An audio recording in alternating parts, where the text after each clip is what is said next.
become more educated in the way they buy, and so businesses evolve in terms of transparency. This is Right About Now with Ryan Alford, a Radcast Network production. We are the #1 business show on the planet with over 1 million downloads a month. Taking the BS out of business for over 6 years and over 400 episodes. You ready to start snapping necks and cashing checks? Well, it starts right about now.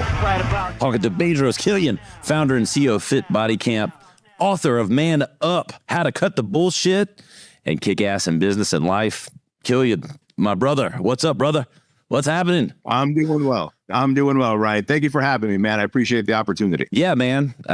Pumped to have you. We know a lot of the same people, and, you know, I've been following you for a while. Admire her from afar. You got me pumped up all the time. Your book's awesome. I think you're a great inspiration for what we need in today's world. Motivation, positivity, but a little kick in the damn ass. You know, it ain't all sunshines and flowers and roses all day. That is true. That is true. What's going on in your world these days? Well, I got to tell you, man, I'm just intrigued in watching the downfall of our great country and wondering when the most capable men who can exercise their voice will decide to actually stand up and be men and exercise their voice so that we can win back our country. It is the last free country, thanks to our Constitution, but it is also being radically eroded away, pun intended. And so with that in mind, when are the men going to stand up? Because one thing I always say, and you asked this question, it already triggered me, so I'm just going to jump into this real quick, Ryan, is that if I were to, I come from a communist country. I escaped the Soviet Union as a kid. My dad was a member of the communist regime, and his whole thing was, we're going to go to a country that affords us freedom and opportunity so long as you serve that country. And he said it's backed by this document called the Constitution. Cool. So we escape in 1980. I was 6 years old, and we come here. And in that time, we've seen the slow erosion of the Constitution, of our freedoms, of our liberties, and of course, of that First Amendment, the freedom of speech, which is backed by the Second Amendment, the right to bear arms. And we're seeing a constant attack on that. And I share this with you because when our rights are being encroached and people think, well, someone else is going to go and do something about it, I'm sure someone else is working on it. That's what happened during World War II, when Germany killed millions of Jews. Everyone else thought that someone else would stop it. And so I'm just here to maybe message to people that we are that someone else. Yeah. I mean, we're just going to get hard and heavy, quick and fast. That's what I love about it. So where did it all start, man? Where did this erosion begin? I don't know where. There's this fine line with me personally where we can't all personally attack every single issue in life. And you can fight me on that, but I just have so many battles that I can fight, and we need to fight some battles and maybe fight some wars, not too many battles. I don't know where the structure falls, and then there's the common sense that there's this erosion of the things that you're talking about and accepting things that shouldn't be accepted as Americans. I don't know where that started to fall, but I also don't know how many things can we take all on at once. Am I just being, a puss about that? Or how do you fight? Which battles do you fight? Yeah, well, you have kids. I'm sure you got kids, right? Yeah, I got 4 boys. There you go. So you got 4 boys. And so this, with your boys, you have to pick and choose your battles. Yeah. If you can't battle everything. My son is 17 years old.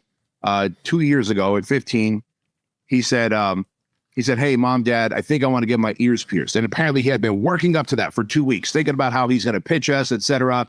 Now, I immediately was like, what do you want to get in your ears? He's like, just a couple of studs. I'm like, cool, done.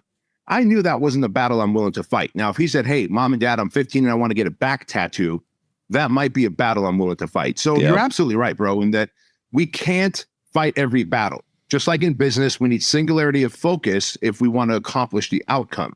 And so there's a lot of small battles that are common sense battles. Am I going to fight the battle of people's pronouns right now? Probably not. I can care less. Call yourself a bookshelf if you want. But I will fight the battle of the erosion of the dollar. I will fight the battle of the inflation that's taking place. I will want to fight the battle where we've got a commander-in-chief who I believe has some cognitive dysfunction. And we've all turned a blind eye to all of that. Those are all battles worth fighting. I will fight the battle of censorship of our First Amendment. It's the First Amendment for a reason. I will fight the battle of the erosion of our Second Amendment. So we do need singularity of focus. And then, giving Jocko Willink a shout out for his book, Extreme Ownership, he talks about prioritize and execute. So if those were the 5 or 6 big battles to fight to be able to save our country, like during the pandemic, man, I run a fitness franchise, Fit Body Boot Camp. We had over 700 locations worldwide. And during the 10 months of 2020, we lost over 200 franchise locations. I had to pick and choose the battles I needed to fight to be able to save locations, to be able to save certain states that were more friendly to letting us run our gyms and, maybe let others die. And so you have to prioritize and execute, but it's not impossible. It's just we have to have that conversation as a nation. And until that happens, and I think it will, it's unfortunate that it has to get so bad, almost like, when someone's like an alcoholic in the family and they're crashing their cars, they're getting arrested, but it reaches a point where the whole family gets together to have that intervention. I feel like we need to have a national intervention, and I feel like we might be coming up to that sooner than later. I think the only way we can get there is if we could somehow figure out that it's not a left and right decision. This is a common sense American discussion, like this isn't about right. This isn't about left. This is about fucking American rights and about the American way of being able to speak our minds, have freedom of speech, carry guns, that's what the Second Amendment is, but everything is so fucking left and right. It's so polarizing. And so you can't just have a fundamental discussion. And that's the shit that just drives me crazy. Yeah. Well, here's the thing on that though. If you and I decided that we're going to team up and we're going to invade, I don't know, let's say we're going to invade Canada. I don't know. They're pretty laid back and chill. Yeah. They wouldn't. We might get that done. Right. We're fine. You and I are going to build this massive army and navy, and you and I are going to invade Canada and take over, and we're going to call it Ryan and Bedros land. And now, as you and I are planning over your kitchen table, we're probably going to go, all right, dude, are we worried about the elderly people of Canada? No, we're not. Are we worried about the children of Canada to attack us and fight us back? No, not worried about them. Are we worried about the women? Are we worried about no, we're not about the word. So what are we worried? We're worried about the capable, able-bodied men. All right. So then before we go to Canada, what should we do? Well, hey, Ryan, why don't we take the next 15, 20 years and create an erosion of the fiber of masculinity, create this dysfunction in men, weaken them, make them docile, make them dependent, confuse them, separate them by class, separate them by left and right, separate them by black and white, separate them by the jab or no jab, have so many elements that separate them so that they can't come together as a tribe, as an army to stand up against our opposition. And so it kind of seems like, I'm not a tinfoil hat kind of guy, but it kind of seems like they've done a damn good job separating the country from left to right to black and white to all those different things, because when you do, you don't have unity, which is why we need to become a family again and have that intervention to get old cousin Joe out of that seat. Yeah. It's, you read The Art of War? Yes. With a better strategy than what you just described. It almost seems intentional, right? Yeah, exactly. But again, I'm not here to be political and all that stuff, man. I'm a free markets capitalist. I want to make a ton of money and do a lot of good with it. So I certainly want to keep the conversation positive, but we do need to have these conversations so people do start thinking for themselves and not being told how to think. And I think that's the takeaway, Bedros, right there. For everybody listening, we've gone heavy and hard right at it, but you need to hear this because you need to think for yourself and think clearly and not be leaned or pointed towards one direction because of popularity or whatever. You need to be convicted. And I think that's what it's about. Bedros, I do want to give some props and some attention to your background and history. Obviously, you can pick up your book and they can do enough Googling. I don't want to, wear that out. But I think you're such a good storyteller. I think you're just having such an amazing foundation. I do want to do some justice to that for the audience. We're talking a little bit about that story, building up one of the fastest growing franchises in the country. So let's talk a little bit about that background. Sure. So the background of how I came to the United States, or the background of how I built the franchise? Yeah, well, let's start from let's do justice to both of those, because I think that's an important story, because about what we started down this path of the American way, the American country. I think your history is what matters in that foundational of really what sets your mind where it is. Yeah, I agree. So really, when you just imagine my dad, dude, this guy, so he's 89 years old today, alive and well, and in his 40s, he came to the conclusion, well, building up to that, but in his 40s, he decided that I'm going to pull the trigger and I'm going to escape the Soviet Union. So we're Armenian. Armenia was under Soviet control, Russian control. My dad was one of the 18% of the population that was actually a member of the Communist Party. So he was a card-carrying party member, Communist Party member. And people always go, well, my choice, right? Yeah, but if you said no when they asked you to be a party member, you're shipped off to Siberia and never to be heard from again. Yeah. So long story short, this dude left his communist passport at home all the time, never take it out with him, never exercise his right to be able to question people and to be able to check businesses. All the businesses were run by the system. Everybody worked for the state. And so part of being a Communist Party member is you can do surprise inspections in the region that you're in. But my dad was just like, hey, live in that thing. And he's the guy that wore Jordan, wore Ray-Bans, listened to Elvis. Yeah, he was full on Americanized. And so he decides that we're going to escape. So he does a lot of side gigs, collects about 25,000 rubles, which is enough to bribe the people that needed to bribe to allow us to escape into Italy, 10 days into Italy. And my dad always demands that I tell this part of the story exactly as it happened. We went to the American consul in Italy. We said we declared ourselves as political refugees. We said we wanted to legally enter the United States. And so after 10 days of pumping my dad for information, after all, since as party member, they entered us into the United States. My dad chose California of all places because, hey, why not? Beautiful weather, great topography, and you never have to see snow again. And I love this state, and I will stay in the state.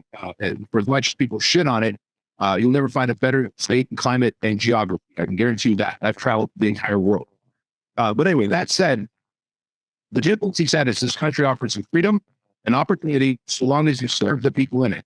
And find a solution to serve people, do good, have value. And so I just, being the youngest of the family, believed that wholeheartedly and decided that's what we're going to do. Now, I got to tell you, we grew up in Section 8 housing, which is government-assisted housing. My dad worked 3 or 4 jobs at any given time to be able to make enough money to pay for our shitful apartments that we lived in. One of the times I got lice because the apartment that we lived in was so filthy. My mom had to have my dad siphon out gasoline from the parked car to wash my hair with gasoline. He couldn't even afford lice treatment. So I didn't speak English. I didn't understand the culture. All I did was add value, serve humanity, add value, serve humanity. So as I grew up, I just took a liking for fitness and decided that I was going to go into the personal training space, and I wanted to help people transform their bodies and their minds. You know this, you're in great shape. When you transform your body, your mind follows. You become more optimistic, more positive, more focused, more disciplined, mental toughness, all those things. Confidence soars through the roof. And I love seeing my clients do that. So I kept asking myself, how do I scale my personal training business? Thankfully, one of my personal training clients, this older gentleman, Jim Franco, very true. He goes, you'll never be able to scale unless you know how to sell. And you're a horrible sales kid. I was like, shit. And he said, Jim, I vented with her. I sold you a 6-month training program 3 times a week. I was like, $7,000 that you paid, man. He goes, no, I came in wanting a 6-month program 3 times a week. You just took my word. And no one had ever spoken to me that directly before. He goes, you're an order taker, not a salesperson. And until you can learn to sell, you're never going to grow. And so he really took me under his wing. He was a multi-millionaire, owned a software company in the automotive industry. And he brought me Zig Ziglar cassette tapes, Brian Tracy books, Tom Hopkins. I was introduced to all these old salespeople. And I would listen to the cassette tapes. I would read the books. And I started to develop the skill of persuasion and influence, sales, overcoming objections. And before I knew it, there was 4 or 5, 6 trainers working under me. Before I knew that, he loaned money at 8% interest to open up my own little studio. That led to 4 more That led to this coaching and consulting gym owners. That led to starting this giant empire, Fit Body Boot Camp. So as the housing market crashed back in 2008, I knew that one-on-one personal training was not going to be a thing anymore at that point. And so I had learned from Jim Franco that anytime there's a disaster, there's people capitalizing on a disaster. Like when the stock market crashes, housing market crash, anytime there's a disaster, not everyone loses their money. He taught me that money doesn't just go away, it exchanges hands. And the example he gave me was, he goes, even at the worst of economy, you can see people driving Mercedes, Land Rovers, Rolls Royces, Bentleys, etc. And so he goes, you just have to find who's got the money and end up adding value to their life. With that in mind, housing market crash in 2008. I knew people weren't going to be able to afford one-on-one expensive personal training. So I said, if we can take that outdoor boot camp that personal trainers do outside, group training, bring it indoors with equipment, a system, and legitimize it, I can create a franchise system where it's one trainer, many clients, and bring down the cost of personal training because it'll be a group environment, group personal training. That's how Fit Body Bootcamp was born. Like within the first 2 years, we had hit 100 locations. And, you know, as we grew to 200, 300, 400, 500 locations worldwide and beyond, we were hitting the Inc. 5000 list, Entrepreneur 200 fastest growing franchise lists. And what I had realized at that point is whenever there is a disaster, you can become a solution and therefore create a new product to serve humanity. And so that's how Fit Body Bootcamp grew. And through there, as we grew beyond 500 Fit Body Bootcamp locations, and the average location has 300 to 500 paying clients, you know, they'll pay about $149 a month. I realized, all right, what else do our clients need? So here's another great opportunity for entrepreneurs.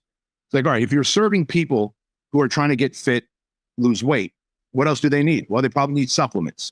They need protein. They need hydration supplements. They need something to help them with their immune system and inflammation. So I said, well, why not create a supplement line as well? So we created Trulean, a supplement company that serves our clients throughout Fit Body Bootcamp locations worldwide. And here's the crazy thing about that. You fast forward all these years, in 2020, when the pandemic took place and nobody was buying a gym franchise from me because everyone thought that gyms were struggling. Gyms and restaurants took it in the shorts, you know that. And so it actually surprised me that in 2020, we actually sold 6 new franchise locations. And I was like, every time someone would buy one, I'm like, are you sure you're buying a franchise location from me right now? They go, yeah. I go, you know, I'm not going to give you a refund. That was very transparent. At that point, I'm doing sales because we had, you know, we didn't have much, we have a thin skeleton staff. Yeah. And I said, listen, I know things will turn around with the economy. And when they do, you're going to be in a good opportunity. But just to give you some contrast, we would normally, before the pandemic, we would sell 6 to 8 new franchise locations per month. And now all of 2020 sold 6 locations. And so I was just grateful for those 6 because, you know, in that time, we also lost over 200 franchise locations. But here's a beautiful thing about it is when the pandemic happened and gyms had to shut down, our supplement company started to hockey stick. And our immune system product, because everybody was really into building their immune system, trying to fight off the virus, that thing went on Amazon and just started blowing up. So there's so much to be said about creating multiple income streams, because when one stream dries up, you've got another stream that might hockey stick and really keep you afloat. And so I've had the good fortune, obviously, over the years to build many income streams by investing in companies, apparel companies, software, etc. But my 2 core companies, Fit Body Bootcamp, the international franchise, and Trulean, thankfully continue to thrive. And they're in an industry where I love serving people, making them better, building their immune system, building their health and confidence. And so that's always the industries that I like to play in. Yep.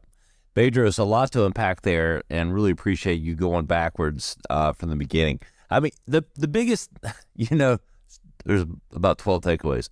Let me start with the first one. We talk about the American dream, and we talk about the opportunities as Americans. Then, you know, I see a lot of people, they talk all the time about like how blessed you are, like to wake up if you're born in America and the opportunities that are at your feet, no matter like how bad it is. But, you know, you're an immigrant.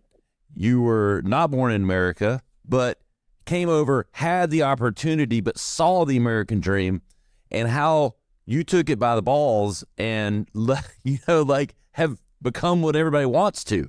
Like, where does that, I don't know that it's been lost, but where did that, is it just chutzpah? Is it nature or nurture? Like I hear guys like you, Bedros, that I just want to like man hug and like high five, like in the best possible way, and I'm like, but where does that come from? Is it nature or nurture? Like, is it just because you wanted it more?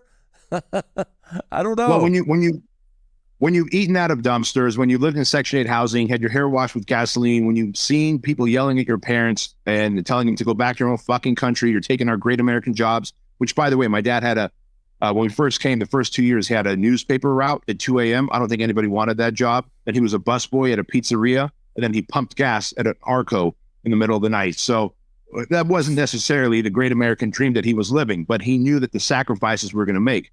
But so I got to see a contrast, right? And I really believe that if every American, when they turn like 18 years old, have to go and either go into the military to see the world and what real racism is, what real criminals other countries' governments are, they would come back and they would love and defend this great country of ours so much because they wouldn't want it to change and erode.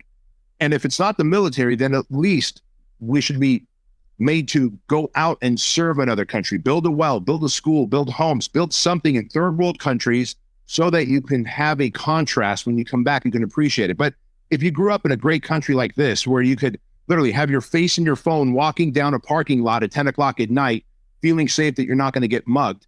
Like, come on, that doesn't happen. You go to Armenia, bro, you have your face in the phone, someone's clubbing you over the head right now, today, and taking your shit. And so I share that with you because I don't know if it's nature or nurture. I think it's just a contrast because the American dream is not dead. It's completely changed. I think it's actually the barrier to the American dream, and I think you'd agree with me, is lower because today you've got the internet. Yeah. So if I was broke, but I had some value, I can use my goofy little iPhone to create how-to videos and put them on Instagram, TikTok, and YouTube and Facebook. And the algorithm would help me build an audience. And then I would go get a free WordPress site and I'd make a sales page, a website. I'd use PayPal, which is free, and I could take payments. And all of a sudden I've got now PayPal, I've got a list, social media, I've got a platform. I can course and sell it, or have a coaching program, or maybe leverage some money from somebody and say, look, I'll do the sweating and you give me $30,000. I'm going to create a supplement line and we're going to sell it. Like, the barrier is so much lower because you've got access to social media. You've got access to a free website. You can take money for free. What is happening though, is we've been conditioned to be comfortable. Everything is too convenient. You can order on Grubhub or DoorDash your burrito and watch it come down your neighborhood streets, and people get huffy and puffy when it's stopped at a red light and you're just wondering where your burrito is. Motherfucker, get out and buy your burrito. Go out and build a burrito, make a burrito. When you get so complacent and comfortable doing all this shit, then why would you want to even make a free website, make a how-to video? People have just gotten so lazy, they expect money to roll in. But many years ago, Tony Robbins said something. I was sharing the stage with him at Joe Polish's event, at the Genius Network event. This was 2016. And he was clapping his big giant hands, and I was getting mic'd up to speak next. And I was very intimidated by Tony Robbins. Like, how do you follow that giant of a man? And he's clapping his big giant hands on the stage, and he goes, winter is coming. Prepare for winter. Anybody can thrive in summer and spring, but winter is coming. You should be built for winter. And I was like, that motherfucker's right. Like, we could all do great when the economy's thriving, but sometime the economy is going to shift, whether it's an act of war on our country, like in 2001, whether it's a pandemic, whether it's a stock market crash, housing market crash, winter will always come. And what's happening now, winter has come and it's getting colder, and you're seeing people die, literally and metaphorically, financially, emotionally, mentally. But it's going to be a thinning of the herd. And those of us that have what it takes are going to thrive out of this. I'm going to ask you a question, and it has nothing to do with anything I thought I was going to ask you, but based on what you just answered. So the next thing I'm going to ask is your ability to pivot. And I think people don't appreciate exactly what that means or the power of that, which you have a true strength in. I'm going to come back to that, but I'm going to seed that with you right now. As an immigrant and as being someone who believes in the American dream, sees all that, where do you fall in the open borders situation? Like, is that a tough one for you or an easy one for you? No, that's an easy one for me, man. Lock down the borders, period.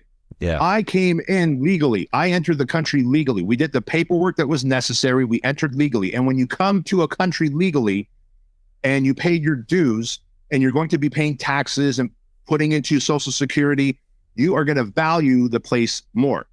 And no, never mind that. And it's not to say that anyone comes in illegally isn't going to value it. Obviously, people are risking their lives to cross the Rio Grande. They're risking their lives to go over those walls, walk through the desert. I get it. But also amongst those people are really bad dudes that are bringing in fentanyl, really bad dudes that might be bringing in dirty bombs, because I also have dear friends like Tim Kennedy and others who are great Americans, great patriots, connected to the military and have a lot of access to information. And when I get to hear from them what they're catching at the border, I wonder what's not being caught that's coming in that's going to be a dirty bomb, more drugs, or some kind of child abduction. Like, what is going to happen? Because we're not vetting who's coming in. All I'm saying is let's vet who comes in. You would never open your doors and just let strangers come into your party, would you?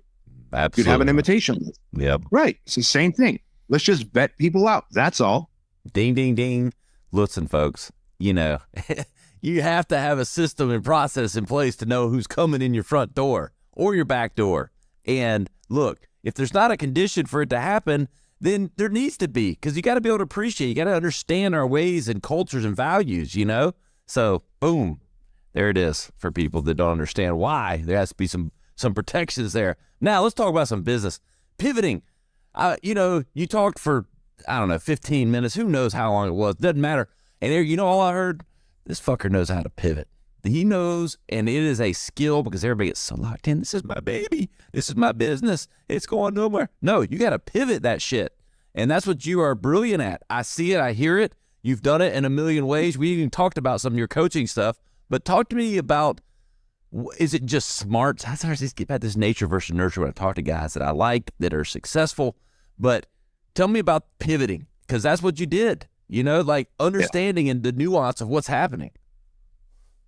So in 2020, the term pivot was just like overplayed, right? You saw on a Fox News, CNN, everybody was talking about pivoting, and people think that it was exclusive to 2020, 2021, where you had to 2008 when you pivoted. Right. You were the master pivoter. Group fitness. Mm-hmm. You said literally yourself. You were talking about it, and I don't know. I'm like, did this guy coin group fitness? Because that is essentially what happened when personal training took a dive. It was group fitness. That became the word pivoted in fitness, but that was it. And so what happens is most people pivot. They just don't, entrepreneurs pivot. They just don't realize it because it happens slowly over time. Like technology comes, marketing gets more sophisticated, consumers become more educated in the way they buy. And so businesses evolve in terms of transparency. Like Edmunds.com was created back in the day, and now you could see what the sticker price of a car is. And so there's more sophisticated buyers. And so dealerships had these little window stickers that said, hey, this is our best price we're going to offer you. We don't haggle, no slimy sales guys, just buy it or not, right? So things do slowly change. That is a pivot. It just happens slowly over time. And in 2020, I developed this little term here at our headquarters. I was like, guys, we either pivot or we perish. Like everything was pivot or perish. And because when changes happen quickly, like on March 16th, 2020, I announced to all of our franchise locations, I said, guys, close down your locations for 2 weeks. We're all going to flatten the curve, because all we knew at that time, Ryan, was that this is some kind of a death virus, right? And so they said 2 weeks. But I come from a communist country, and I've been taught to never trust big government. So while I said we're going to shut down for 2 weeks, I also, when the video turned off, I turned to the CEO of my company, Bryce, and I said, Bryce, prepare to be shut down for a few months. And so let's start building online coaching models. Workouts, videos, Facebook pages, YouTube, Facebook groups, etc., for all of our franchise locations, so that if this goes beyond 2 weeks, we can move all the clients online. Because I knew one thing we were not going to do, we were not going to shut down our franchise brand like Orange Theory did and say, well, sorry, figure it out. We're not going to charge you a franchise royalty. That means I have to fire all my employees. You might have to fire your employees. That's sad, man. So sure as shit, we went well beyond the 2 weeks. And so by week number 4, we pivoted to online coaching, and all of those clients kept paying our franchise locations. Our franchise locations kept paying their royalties to us, so we were able to support them, and we just continued to pivot as we went. creating different coaching programs and models. And if you don't pivot, you will perish. Sometimes pivots happen slowly over time and sophistication. Other times, a dramatic life event will force you to pivot. And if you don't, if all these motherfuckers take the wait and see approach, they end up dying, which is good for the rest of us because we take on more market share. Boom. Love it. What's the Bedros personal brand? When you hear that word, do you cringe when you hear personal brand? Like, it's become like a bad word, like it's overplayed. And look, as a marketer and as a writer, like, and I've written, can you hear me now? Like, coming up with some creative lines in my history. I've struggled with what to call paid personal branding that's not personal brand because it's gotten such a bad rap. But when I hear the Bedros name, I'm like, that's a personal brand. Like, but what's your feeling on that? So if you had asked me this 10 years ago, I would have been like, bro, shut up. Shut up. I come from the Dan Kennedy, Gary Halbert, direct response world, right? Yep. And like, that world. I know those. I know exactly. Shit, you say those names, I know exactly what that means. Yeah. And so like for me, and especially you're into direct response if you are, broke because you go, I got $1, I got to turn this into $2. Like I can't put up a billboard like Coca-Cola or Gatorade and the bus bench and then go, well, it's branding and one of those billboards or bus benches are going to get me a client. I got to hold every dollar accountable. So I grew up like locked on to direct response and that was my Bible. But up until about 5 years ago, when I started watching what The Rock does, I'm also very observant. And I think, going back to what you said, nature and nurture, I am factory installed by nature, very observant. I learn more by watching than by being taught. And so I was like, dude, I like The Rock. I watch WWF. I'm a hillbilly, somewhat of a, I grew up very blue collar. Yep. And so how did this wrestler become an actor and not even a great actor, but then create a personal brand?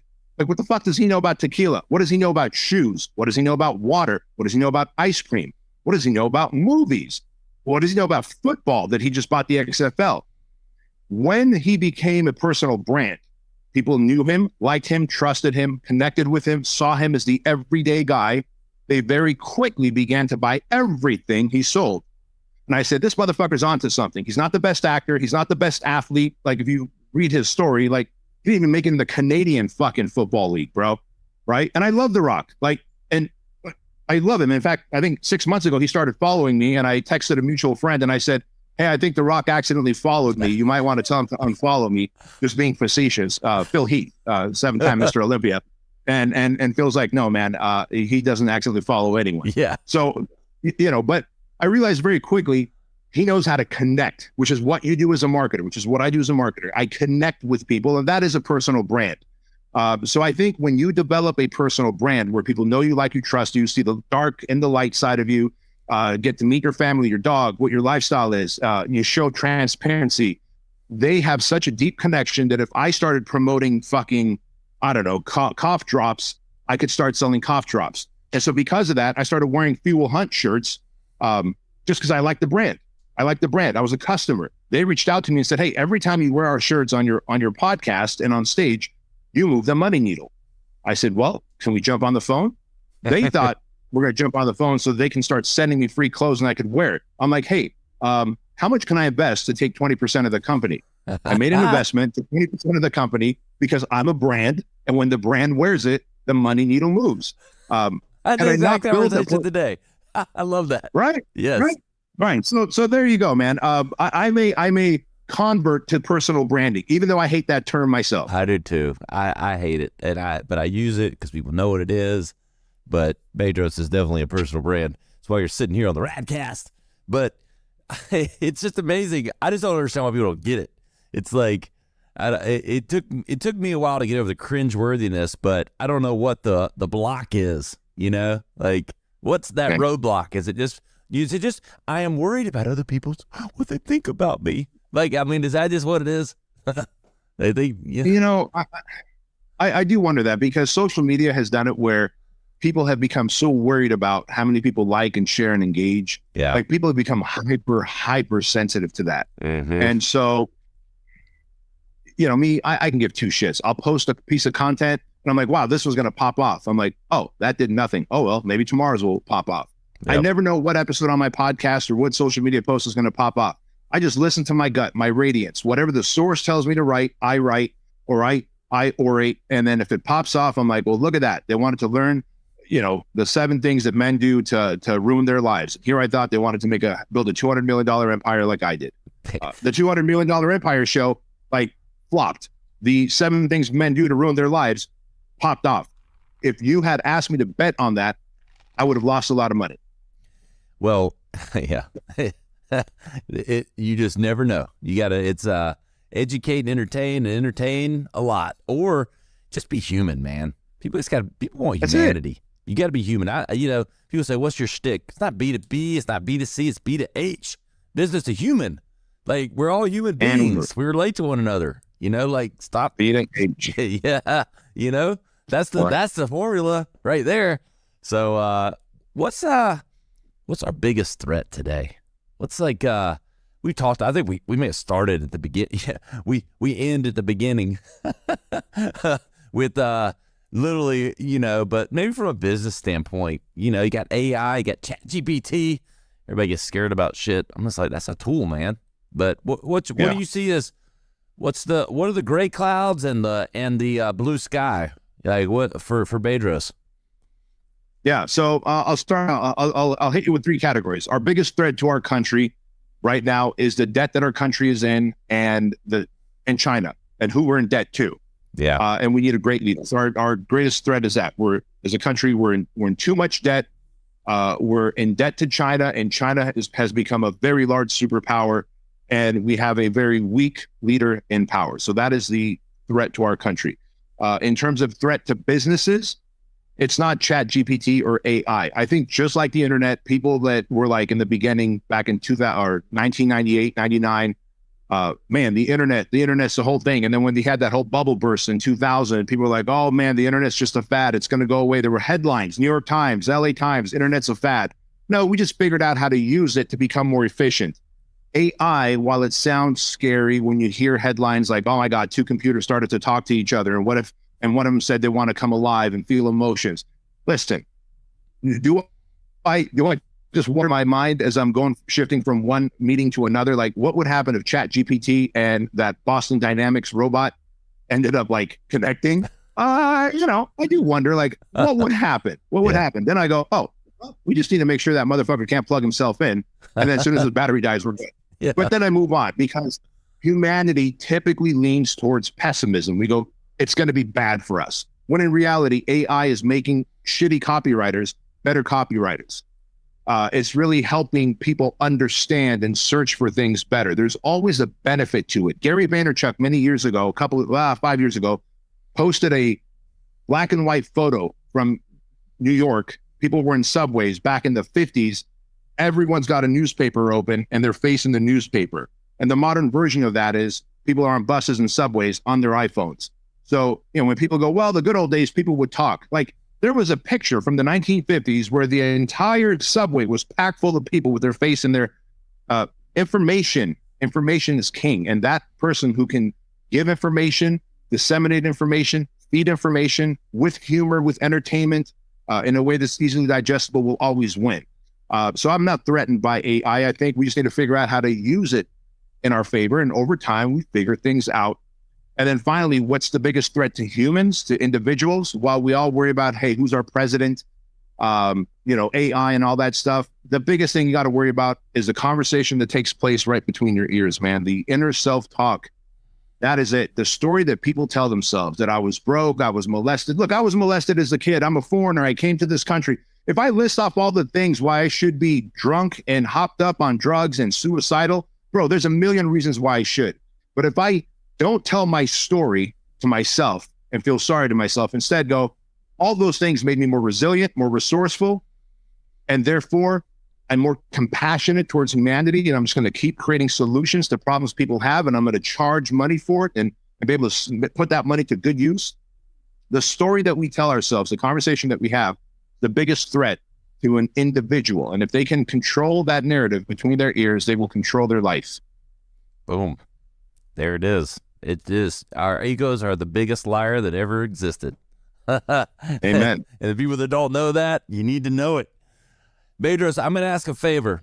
Yes, sir. We're going to do. Can we do this again in like 3 to 6 months? We need a part 2. Bro, I would be honored. With Bedros, because there's so many lanes I want to get in, but I value your time, and I really, our audience likes to snack on these things, and we're going to give them a few snacks of Bedros, because I feel like you got so much knowledge to tell, you got so much, and look, I consider you like one of our real modern leaders right now, and I think people need to understand your perspective in growing men and some of the stuff you're doing behind the scenes with that.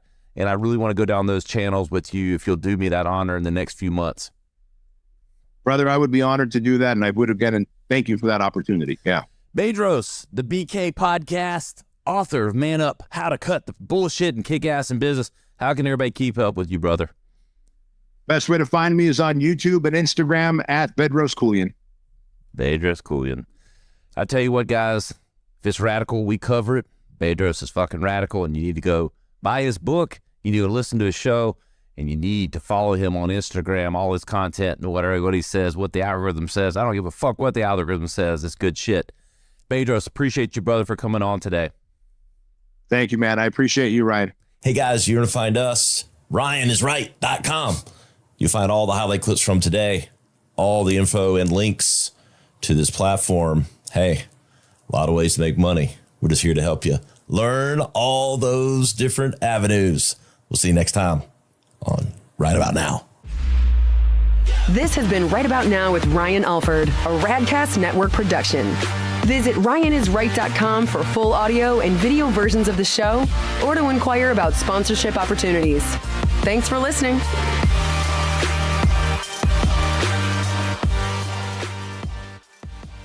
What happens is entrepreneurs pivot. They just don't realize it because it happens slowly over time.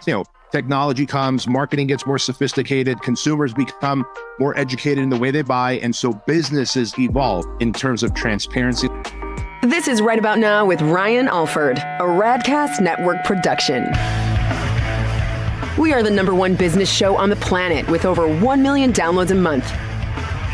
Taking the BS out of business for over 6 years and over 400 episodes. You ready to start snapping necks and cashing checks? Well, it starts right about now. Talking to Bedros Keulian, founder and CEO of Fit Body Camp, author of Man Up, How to Cut the Bullshit and Kick Ass in Business and Life. Keulian, my brother, what's up, brother? What's happening? I'm doing well, Ryan. Thank you for having me, man. I appreciate the opportunity. Yeah, man. Pumped to have